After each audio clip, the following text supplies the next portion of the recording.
اسلام آباد کې د طالبانو د بیا واکمنېدو د 15مې کلیزې په مناسبت د افغانستان سفارت لخوا یو ځانګړي دستور جوړه شوی.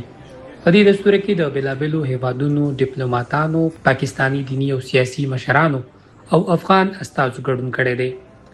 د جمعیت علما اسلام مشر مولانا فضل الرحمن هم له یو پلاوي سره په دې دستور کې ګډون کړی دی.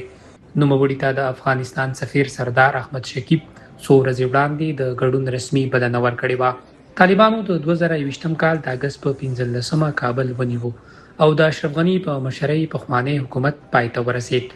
د روان کال د اګست په 15مه د طالبانو د بیا واکمنېدو 15 کال پوره شو. د اسلام آباد د دستور داسې مهال شوی چې د پاکستان او افغانستان اړیکې د امنیتي اختلافونو له امله ترنګلې دي.